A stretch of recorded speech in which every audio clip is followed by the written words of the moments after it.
So please tell us your name and what was the conflict that you was presented with.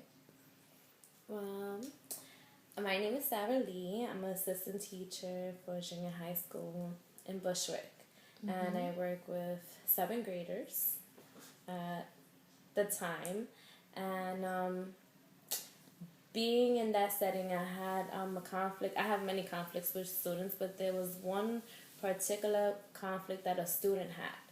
And she came into my class. Her name is actually Stephanie. I'm putting that name for her.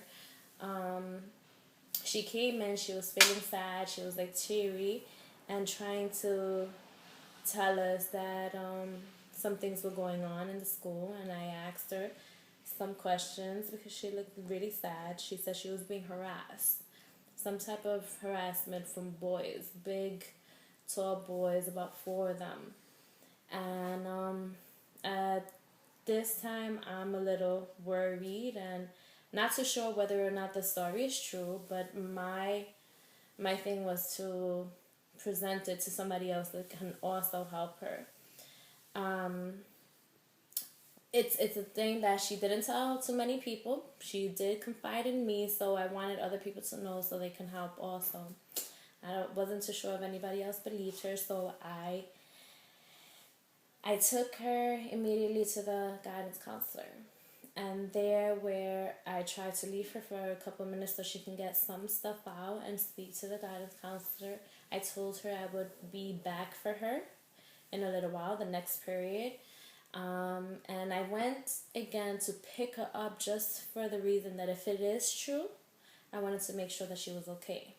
So I left, and by the next period when I went to pick her up, I just seen right straight up the hall, she was against the wall. And this was in the 2nd floor, and you see the guys on top of her. And it was like 4 big guys. They were kind of tall, and you can see they were older than her.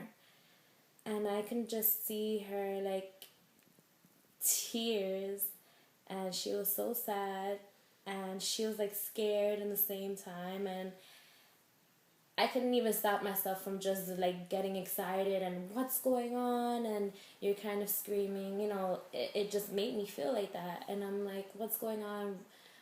What are you doing to her? And they were hovering over her, covering her, and there's 2 of them starting to sway now and starting to walk away because they know that I was getting tough with them. And I even asked her what's going on, and she's like, oh, I'm okay, but she was scared, and you can see it. So she said, oh, they're my friends, and I already knew at that moment that something was going on inside. So at that moment, I did something that I wasn't supposed to do, but I even threatened one of the guys because it hit me. It was like, this is exactly what she was talking about. There's the problem, the issue that's going on, and her being harassed. So I told him, I don't have no children, and I don't care to do anything or to threaten you, but I will make sure you make it to jail if you do anything to her, if you continue. And at that time, there was one that kind of wanted to test me, but I guess he looked at the other one and kind of said something, and they started going off. They started walking away. So at this point, I'm coming closer to her and just making sure she's somewhat okay. And what happened after that? How did the conflict get resolved, or did it? It actually did get resolved. I not only went to the counselor, we spoke to her that this just happened. I gave an account, but then I also spoke to the parents. The parents did go as far as to bring it up to authority figures, so that they can get in trouble.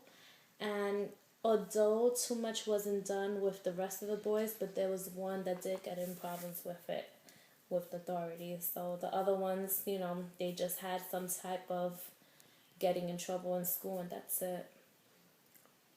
So are you satisfied with the outcome, or you think there was other ways that you could have handled it? I'm kind of satisfied to some point. You know, one of the biggest things um I it really bothered me with the whole situation was that they wasn't only on top of her. Like, it's something that dramatized even me. She had a bag on her, and that bag had a wet condom. It had a dead Oh my rat, God. and it had some other garbage inside. And the thing is, to really think back at that, it was so big of a thing that you don't think anything else is really done to people to really have them pay for something, whether it's harassment, whether it was sexual harassment, whether it's just teasing her, because it's so disgusting, and the act is something that you should pay for, but I'm sure they didn't pay the way they should have at that moment. So how else do you think they should have got paid for what had happened? Any other punishments, or they should have got arrested, or what do you think should have happened? I actually think that maybe they should have opened cases against them Okay. and seen if there was anything else done in those couple years period, maybe the years that they were there, and also for the years to come. I think should have been harassment charge on all of them instead of the just one that was older, and just keep on keeping an eye on all these things. It's sad that it's only one or two people in schools that might keep an eye on these type of things. What happened to the girl? The girl went on. I've seen her a couple years later, and she went to another school. That was the sad point of it. The way it was dealt with is that they moved her to a school, Wow. and it's so sad that any child has to go through things like this, and they have to be the one moves instead of the person that's doing the harm. You know, so. Well, thank you so much for sharing it. I know it must have been hard. It happened a couple of years ago, but I appreciate it. Thank you.